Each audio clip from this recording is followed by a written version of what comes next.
Bienvenidos y bienvenidas a la unidad número 2 de este módulo de clima laboral, donde el objetivo de esta unidad es que tomemos conciencia acerca del impacto de la comunicación en la calidad de la gestión. Sabemos que la comunicación juega un rol muy importante en la calidad de la gestión porque constituye la forma como los seres humanos coordinamos acciones para lograr una efectividad conjunta que supere las habilidades individuales. Es indispensable que sepamos coordinar acciones, no solo para lograr los objetivos de calidad buscados, sino para brindar un servicio de calidad a los ciudadanos. Hoy las personas podemos ser muy competentes en nuestras profesiones, pero si no lo somos en la coordinación de acciones, se verá resentido el desempeño de la dependencia judicial en la que trabajamos. Entonces, ¿cómo coordinamos acciones? Mediante la comunicación. La comunicación es el principio de todo beneficio, pero también puede ser el principio de todo conflicto. Por ello es importante que analicemos qué modelo de comunicación estamos utilizando, que posiblemente sea el de comunicación tradicional, que es el modelo que hemos aprendido, en el que se considera la comunicación como un proceso a través del cual un emisor envía información en forma de mensaje codificado a través del lenguaje verbal, por ejemplo, o escrito, al receptor. Y en esta concepción tradicional de transmisión de la información lleva implícita la idea de que cuando hablamos transmitimos un mensaje y que si no existen ruidos en el canal de transmisión, el receptor recibe el mensaje tal cual es emitido. Por lo tanto, es lógico que pensemos que si hablamos alto y claro, el otro nos tiene que entender en forma precisa, ya que su rol como receptor suele entenderse como pasivo, donde solo debe escuchar con atención el mensaje. Este modelo plantea una comunicación lineal, donde el emisor se centra en qué decir, mientras que el receptor se centra en recibir la información, quedando evadida la puesta en común que involucra a ambas partes del proceso y la esencia total del concepto de relación. Si les pregunto qué le falta a este modelo, posiblemente me dirán la retroalimentación, que es la forma que tiene el receptor para corroborar que el mensaje que recibió es el que el emisor le envió. ¿Sí? Esto en la realidad no se da, o se da muy pocas veces, dado que solemos al observar que la información fluye, solemos dar por sobreentendido el mensaje, asumimos como que el receptor lo entendió porque asiente la cabeza o por sus gestos corporales y lo damos por entendido, y esto al no corroborar el mensaje suele traer una serie de inconvenientes, ¿no? Pero veamos, ¿qué más puede faltarle a este modelo? El contexto, pueden decirme. Según este modelo, el contexto puede mostrarse rígido y estático, es decir, como que se da en una sola circunstancia, o el contexto es uno, pero sin embargo en la comunicación sucede que no se produce en una sola circunstancia, sino que estas van cambiándose, alterándose en la medida que la comunicación avanza. O además, cada acto comunicativo altera el contexto en el cual se produce la comunicación.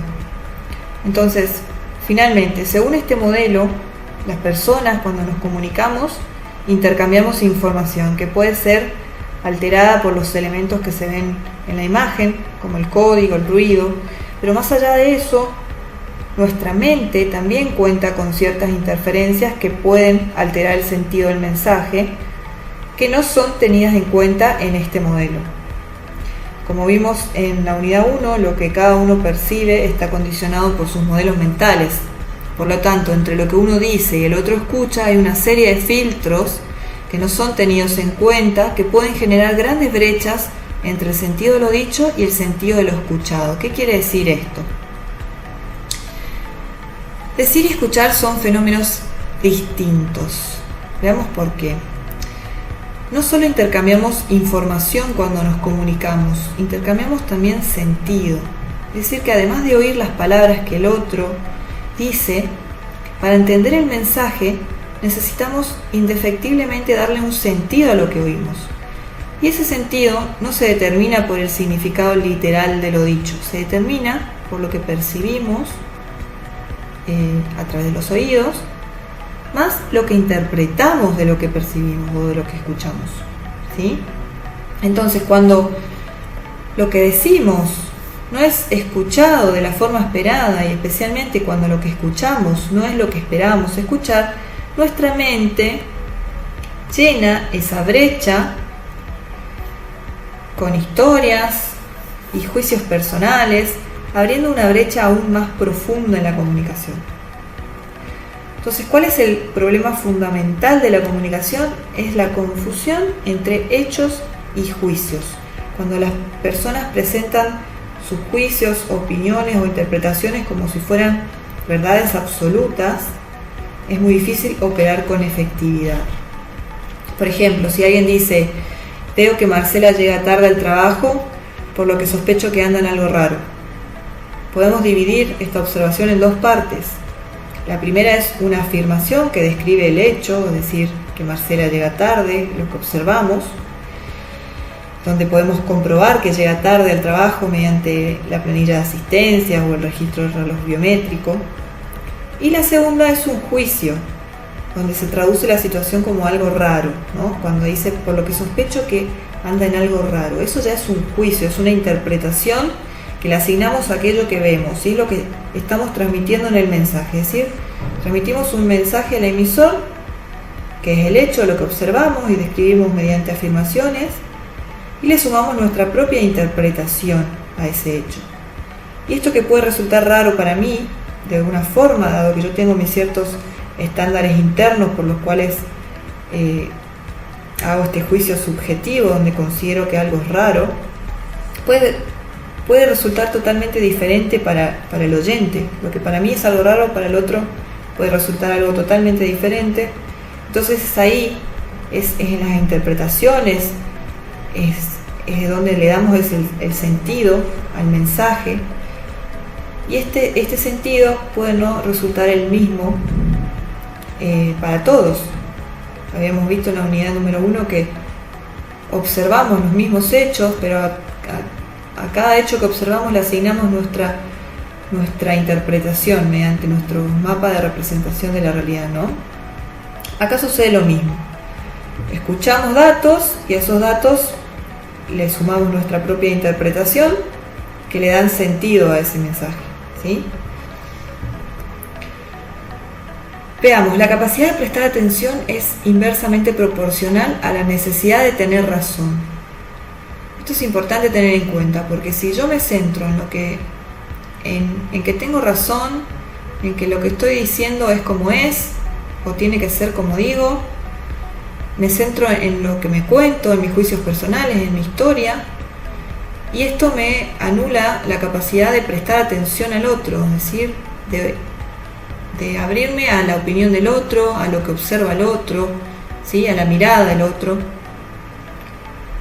Esto es una dificultad muy grande que suele aparecer al momento de comunicarnos.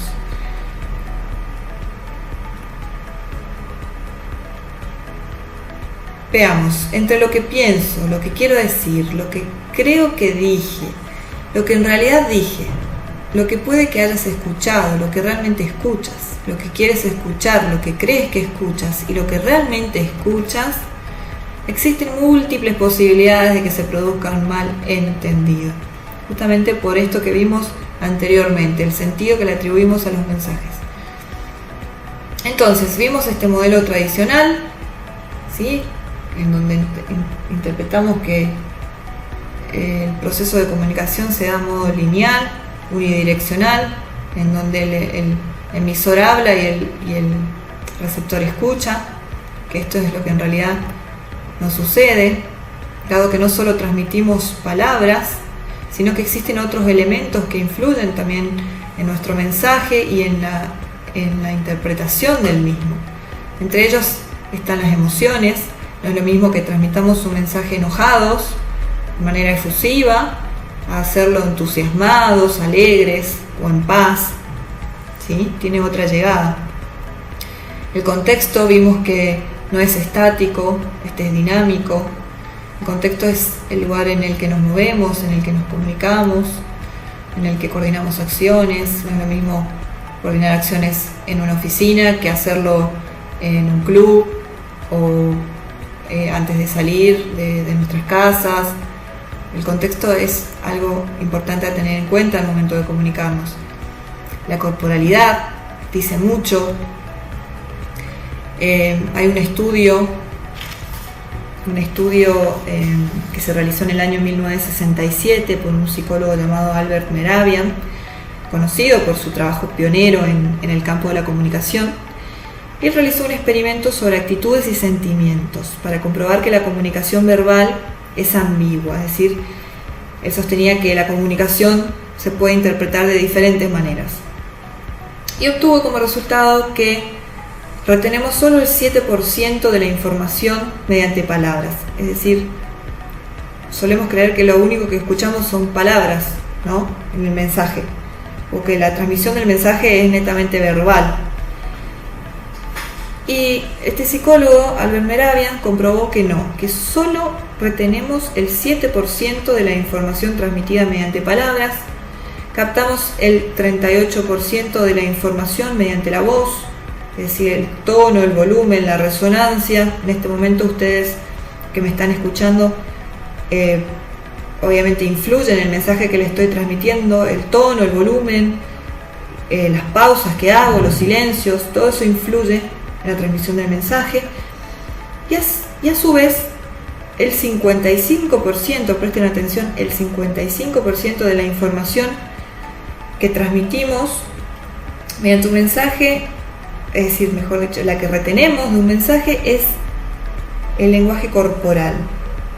Como ven, acá esta señorita está sentada de distintas maneras, manifiesta posturas diferentes, lo cual nos puede llevar a nosotros a interpretar también o a tener distintas interpretaciones de acuerdo a la postura que está adoptando esta mujer, ¿no?, respecto a lo que está pensando, a lo que le está pasando.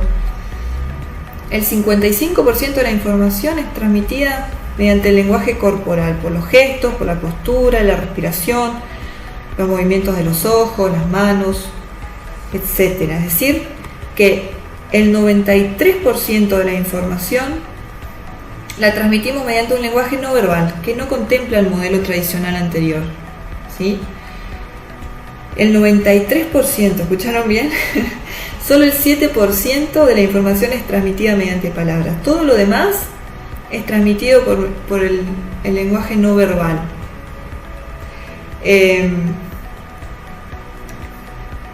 Y esto es captado por nuestro cerebro, mediante el cual se le atribuye el sentido a la información condicionada por nuestros modelos mentales.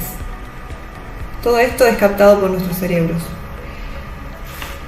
Es decir, que solo desde ese 7% de palabras que escuchamos, a ese 93% es el sentido que le atribuimos mediante lo que interpretamos de todo lo demás. Asimismo, existen actos lingüísticos, algo vimos en la unidad 1, que es importante tener en cuenta al momento de comunicarnos. No es lo mismo transmitir una queja que hacer un pedido, ¿sí? En una queja los dos responden a necesidades que tenemos, solo que en la queja la necesidad queda latente y si nos quedamos en la queja nos quedamos estancados, no resolvemos nada desde ese lugar. En cambio, al hacer un pedido nos hacemos cargo de nuestra necesidad y actuamos en consecuencia para responder a esa necesidad, comprometiendo al otro, ¿sí? No es lo mismo dar una orden que hacer un pedido, dado que nos predispone de distinta manera. Al ordenar a alguien que realice alguna tarea, uno no le da la libertad de elegir si hacerla o no. En cambio, al hacer un pedido sí. Por eso es que nos predisponen de distinta manera cuando nos piden algo a cuando nos ordenan algo. Eso también es importante tener en cuenta, porque la respuesta que obtenemos de nuestro receptor se puede ver afectada por la manera en que hacemos, en la manera en que nos comunicamos o utilizamos el lenguaje. Habíamos mencionado anteriormente que de acuerdo a lo que observamos, de acuerdo a los hechos que observamos, utilizamos afirmaciones para describir esos hechos, y también opiniones o juicios, que estos, al igual que las declaraciones, alteran nuestra realidad o las de otros. No es lo mismo si hacemos opiniones, si emitimos opiniones sin fundamento respecto a una persona. Nuestras opiniones pueden influir en las decisiones que tome la persona a la cual estamos emitiendo nuestras opiniones respecto, por ejemplo, respecto a este ejemplo que vimos anteriormente en el caso de Marcela, al decir que llega tarde y sospechamos que anda en algo raro, hay un montón de cuestiones a tener en cuenta. ¿Cuántas veces llegó tarde Marcela? Si es la primera vez que llega tarde o es la cuarta, quinta vez. Por eso es importante tener en cuenta los hechos para poder corroborar esto que observamos y ser muy cuidadosos con las opiniones, porque podemos, al emitir opiniones, generamos realidades, ¿sí? Influimos en la vida de los demás de manera positiva o de manera negativa, y las opiniones que emitimos hablan más de las personas que la emiten antes que de quienes están sujetos a opinión. Eso es algo a tener en cuenta también. Hay un dicho que me gusta mucho que dice: lo que Pedro dice de Juan habla más de Pedro que de Juan. Entonces tenemos que tener en cuenta que los actos lingüísticos que utilizamos, si nos cierran o abren posibilidades. Podemos ver a continuación un breve repaso de lo que vimos en la unidad 1.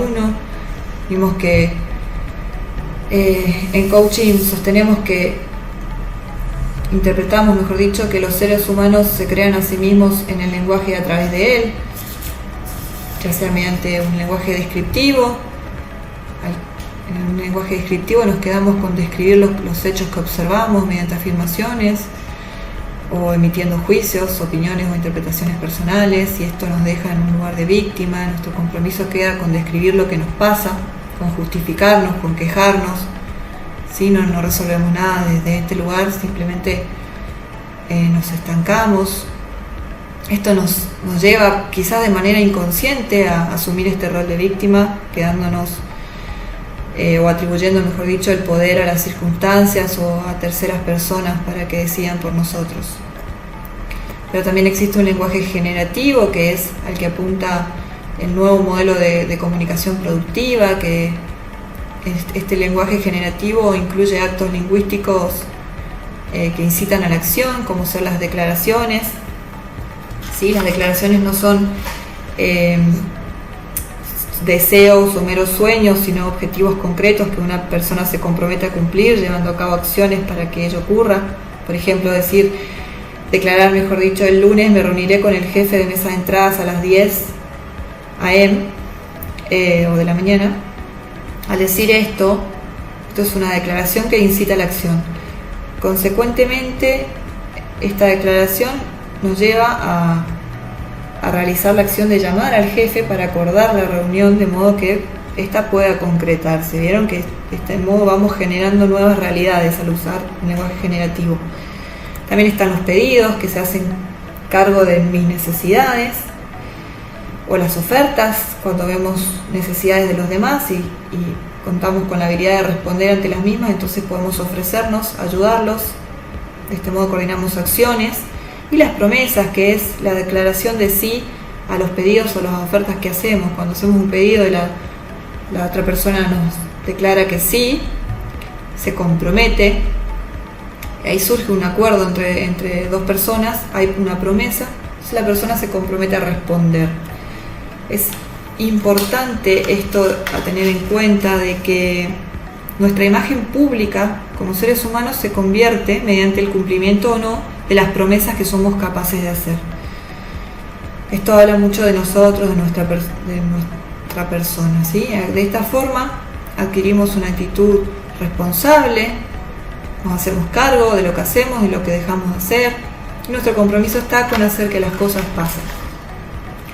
Para poder centrarnos en un lenguaje generativo, tenemos que preguntarnos qué quiero que pase, ¿sí? Para salir de esta situación de estancamiento, donde estamos como observando la realidad y muy inmiscuidos en lo que sucede, en vez de preguntarnos por qué suceden las cosas, preguntarnos qué quiero que pase, ¿sí?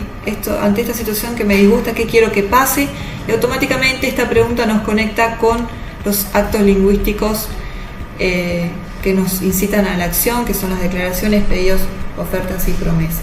Entonces, ¿cuánto tiempo estamos en conversaciones? Todo el tiempo. Es importante distinguir esto, que en los momentos en que no estamos conversando con los demás, estamos conversando con nosotros mismos, ¿sí? En el coaching separamos este tipo de conversaciones y las llamamos conversaciones públicas, a las que entablamos con nosotros, y conversaciones privadas o internas a las que entablamos con nosotros mismos, que son las que se dan en un 90%, estamos constantemente hablándonos. Es importante que podamos identificar qué historia nos contamos, de lo que observamos, cómo nos impacta en lo que sentimos, eso que nos contamos, y cómo influye en nuestras acciones también, cómo nos predispone a la acción esto que nos contamos. Observemos que son interpretaciones, las cuales tenemos el poder de cambiar si queremos lograr hacer que las cosas pasen. Bien, para lograr los resultados que buscamos, precisamos comunicarnos, dijimos. Entonces, ahora que ya tomamos conocimiento de los elementos que influyen en el sentido que le atribuimos a los mensajes, que por naturaleza es ambiguo, es decir, que queda sujeto a la acción interpretativa de los oyentes receptores, como vimos anteriormente, ¿cómo podemos acortar esa brecha? Es decir, ¿cómo podemos verificar que el sentido de lo que uno escuchó es congruente con el sentido de lo que el otro intentó decir o dijo? Veamos, pongamos el ejemplo, ante un desacuerdo, hemos aprendido en la vida a responder con oposición a los mensajes que recibimos, ¿sí? Oponemos fuerza a la fuerza. En la experiencia podemos observar que esta técnica no funciona. Porque siempre una de las dos partes pierde. El resultado es estático, hay gasto de energía e ineficiencia en cuanto a resultados. Bueno, el modelo nuevo de comunicación productiva, en vez de oponer fuerza contra fuerza, nos invita a que nos movamos en círculos para redirigir la energía de la oposición. Es decir, que al recibir un argumento en contra es mucho más práctico que, en vez de defendernos o de suponer por qué el otro nos ofende y tomarnos personal la ofensa y oponernos a eso, que indaguemos sobre la oposición. Es decir, que indaguemos sobre qué interpretó el otro de la situación que lo hace reaccionar o actuar de este modo, y así podamos armonizar las fuerzas opositoras. Para ello es importante no tomarnos personal el problema del otro, aceptar que se trata de la mirada e interpretación de la realidad del otro, que puede resultar diferente a la nuestra, como lo vimos en la unidad 1, y esto lo logramos aceptando y legitimando al otro, ¿no? Separando que podemos tener miradas diferentes, legitimando la mirada del otro, ¿sí? Eso me predispone en apertura y flexibilidad para poder entablar la comunicación. Y ante los desacuerdos, bueno, esto ayuda a revelar la raíz del conflicto o del desacuerdo, resolver las diferencias para así coordinar acciones en aras de un propósito común, respetando los límites y derechos del otro. Centrarnos en buscar la manera de conseguir el resultado que buscamos. Por ejemplo, ante un desacuerdo que podemos tener, es importante en un sistema de gestión de calidad que nos centremos en que los resultados que queremos lograr tienden siempre a satisfacer las necesidades o expectativas de los ciudadanos, ¿sí? Ese es nuestro resultado. Cuanto más satisfechos estén los ciudadanos, mejor es nuestro desempeño, mejor es nuestro funcionamiento. Quiere decir que estamos logrando con los objetivos o con los indicadores de los objetivos, ¿sí? Entonces, ante algún problema, algún desacuerdo, siempre tengamos en cuenta este compromiso y centrémonos en la causa raíz, es decir, salgamos de nuestra postura propia o de la postura en la que queremos defender nuestra razón, y busquemos entre los dos la causa raíz del desacuerdo. Por ejemplo, no sé, podemos una persona que quiere obtener un escrito, ya sea un dictamen, que sabemos que tiene un tiempo determinado, vemos que se acercan los tiempos, no está el dictamen, y la persona que a cargo de hacerlo lo quiere hacer de manera escrita, siendo que estamos en proceso de digitalización de expedientes, pero esta persona se niega a hacerlo por computadora porque no tiene la habilidad de responder por este medio, o se niega a aprender. Entonces, la causa raíz acá es buscar, ante esta finalidad que es terminar ese escrito o ese dictamen, que ese sería el resultado, la causa raíz es cuál es el mejor medio que se adapta para poder responder de manera oportuna o obtener ese resultado de manera oportuna. Entonces, al detectar que la causa raíz es el medio, ya no atacamos a la persona y podemos buscar la manera de predisponer a esa persona a poder hacerlo, o enseñarle, o vemos, bueno, muchas veces no nos dan los tiempos, pero espero que puedan entender cuál es el sentido de esto que estoy queriendo comentarles. Es centrarnos en las causas raíces de los problemas, no agredir a la persona, no agarrarnos con la persona, sino acá la causa raíz es el desacuerdo de los medios a utilizar para lograr este resultado. Entonces, desde ese lugar podemos salir del control unilateral, ¿sí?, en donde queremos imponer nuestra postura al otro o nuestra mirada, y apuntar a la afectividad, ¿sí?, a buscar la manera de que lo podamos hacer juntos, de que juntos podamos cumplir con nuestro compromiso, que es coordinar acciones para responder de la mejor manera a este objetivo final, que es la satisfacción de los ciudadanos, ¿sí? Esto apunta a la afectividad, como dice acá, y esto se logra con respeto, legitimando al otro y abriéndonos al aprendizaje, dado que si nos cerramos en nuestra única mirada, nos perdemos quizá la posibilidad de aprender otras formas de hacer las cosas.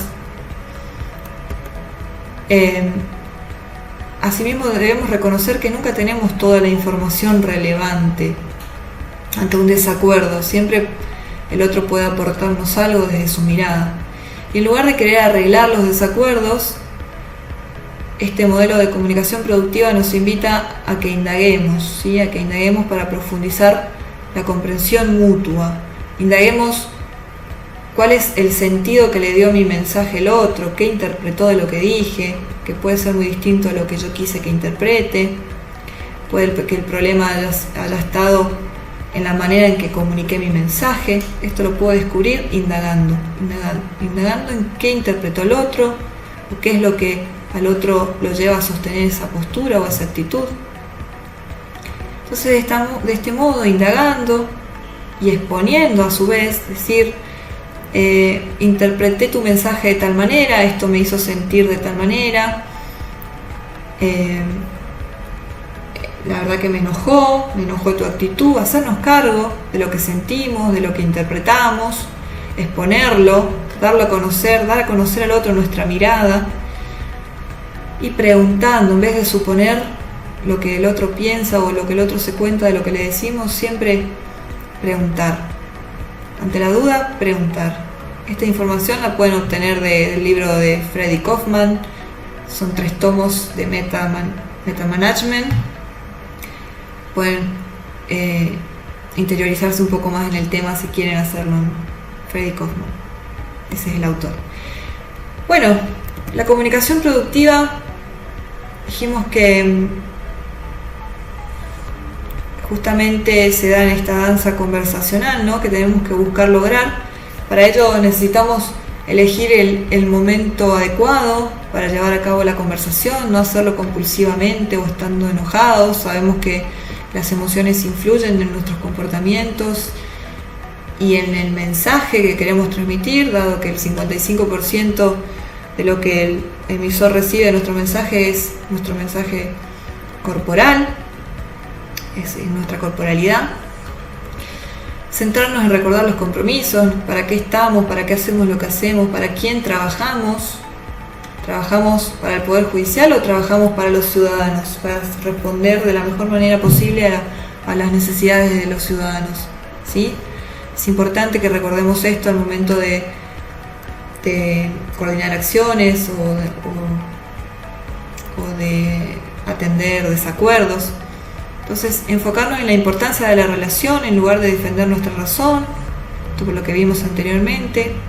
Evitar oponer fuerza contra fuerza, sino conversar en círculos, destacando que todos cumplimos un rol importante en nuestras labores, todos necesitamos la labor de todos para cumplir con la misión del juzgado. Entonces hay que priorizar las relaciones y buscar un espacio de tiempo y lugar para conversar sin interrupciones. Como vimos en el modelo de comunicación tradicional, los ruidos pueden alterar el mensaje en el canal. Lo mismo sucede acá, hay que tener en cuenta el tiempo en el que conversamos. No es lo mismo conversar al mediodía, donde ya todos queremos irnos, que hacerlo al principio de la mañana, cuando recién llegamos. Y el lugar, no es lo mismo hacerlo en una oficina estando solas, que hacerlo en medio de un montón de gente, ¿no? Entonces, bueno, esto es importante, hablar en primera persona, siempre mostrando nuestro punto de vista, sin acusar al otro ni querer convencerlo de nuestra forma de ver las cosas. Porque lo que el otro nos plantea no es una ofensa hacia nuestra persona, sino es su idea, es la manera en que interpreta lo que observa. Y lo mismo nosotros. Entonces, siempre es importante que nos hagamos cargo de lo que observamos, de lo que interpretamos, de lo que decimos. No esperar que el otro adivine, ser claros, buscar la manera de ser claros en los mensajes. Vimos que nuestros mensajes, nosotros transmitimos no solo información, sino a su vez nuestras propias interpretaciones que van inmiscuidas como en opiniones. Entonces siempre cuanto mayor información podamos transmitir y evitar nuestras opiniones personales, menos riesgos corremos de que se distorsione el mensaje. Escuchar comprometidamente, esto es bajar nuestras conversaciones internas, porque muchas veces si prestamos atención, puede ocurrir que el otro nos esté diciendo algo y nosotros no estemos escuchando lo que el otro nos dice, sino que le estemos atribuyendo significado a lo que el otro nos dice mediante nuestras propias interpretaciones. Entonces lo que escuchamos no es lo que el otro nos dice, sino lo que nos contamos de lo que el otro nos dice. ¿Sí? Cuando, por ejemplo, nos hacen un pedido, necesito que te quedes un ratito después de hora, o necesito pedirte algo. En vez de quedarnos con ese pedido, ya seguro nos contamos un montón de cosas que nos mal predisponemos. Esta persona se abusa, esta persona no ve todo lo que hago, no valora, encima me pide que me quede después de hora. Todo eso nos mal predispone. En vez de escuchar todo eso que nos conversamos, que son interpretaciones nuestras, ¿qué es lo que nos propone este modelo de comunicación productiva? Que indaguemos los motivos, que el sentido, por qué la persona o para qué la persona me pide que me quede después de hora, qué es lo que necesita, será que lo podemos acordar para hacerlo mañana temprano, es muy indispensable que me quede ahora, indagar, ¿sí? Entonces algunos tips conversacionales. Es un poco más de lo que vimos, distinguir los actos lingüísticos involucrados, distinguir si son juicios o si son afirmaciones o si son declaraciones, son pedidos, ofertas, promesas, distinguir qué actos lingüísticos están involucrados en el mensaje, separar hechos de interpretaciones, dado que los hechos los podemos comprobar y podemos observar los mismos hechos, pero las interpretaciones es lo que le asigna el sentido al mensaje y ahí es donde podemos discrepar. Utilizar un lenguaje que permita abrir posibilidades en la relación, esto es, por ejemplo, decir busquemos alternativas en lugar de decir esto es imposible, dado que al decir esto es imposible nos cerramos posibilidad de hacer algo, nos cerramos a las posibilidades de buscar alternativas. En cambio, con la declaración busquemos alternativas, esto nos incita a la acción, esto da más lugar a un lenguaje generativo. Decir me gustaría verlo de otra manera, ahí no solo que me hago cargo de la manera en que lo veo, sino que asumo que la manera en que estoy observando las cosas no es quizás funcional para lo que quiero hacer. Entonces esto nos da lugar a buscar otras alternativas, en lugar de decir yo soy así, asumir que yo soy así. Esto también es una interpretación, pero esta interpretación nos cierra posibilidades de aprender, nos cierra posibilidades de cambiar, y somos seres en constante devenir, en constante evolución. Ya hoy no somos de la misma manera que fuimos ayer, ¿sí? Siempre tenemos posibilidades de cambiar. Decir sí y en lugar de decir sí pero, decir seguramente habrá una solución en lugar de decir no hay nada que hacer. Se observa la diferencia en los lenguajes descriptivos y generativos. Lo que yo interpreto de lo que vos decís, en lugar de decir vos dijiste, ¿sí? Hacerme cargo de lo que yo interpreto de lo que el otro dice, no acusar al otro por lo que el otro dijo, ¿sí? Al hacernos cargo, yo interpreto de lo que vos decís tal cosa, le da lugar al otro a observar la manera en que transmitió ese mensaje y corregir si es que lo hizo de una manera ineficaz. Entonces, ¿qué vimos en esta unidad? Que la comunicación es la forma en que los seres humanos coordinamos acciones para hacer que nuestra efectividad conjunta supere la suma de nuestras habilidades individuales. Cada vez que nos comunicamos estamos transmitiendo nuestro mapa de representación de la realidad, el cual no tiene por qué coincidir con los de los oyentes. Existe una brecha entre lo que decimos y lo que el otro escucha y viceversa. Por ello es importante identificar la información y verificar el sentido que tiene el mensaje que se transmite mediante la exposición y la indagación para evitar posibles errores de interpretación. Y la comunicación es importante porque tiene un gran impacto en los resultados de la gestión de la calidad. Con esto respondemos al objetivo de esta unidad, ¿sí? Bueno, espero que lo hayan entendido, que les haya sido de gran valor, de utilidad. Sabemos que toda acción humana es coordinada a través del lenguaje, por ello es que la invitación es a que seamos conscientes del lenguaje que utilizamos, y no solo el lenguaje verbal, sino también el lenguaje no verbal que vimos en esta unidad. Así que muchas gracias y estoy a disposición para lo que necesiten, ante cualquier duda.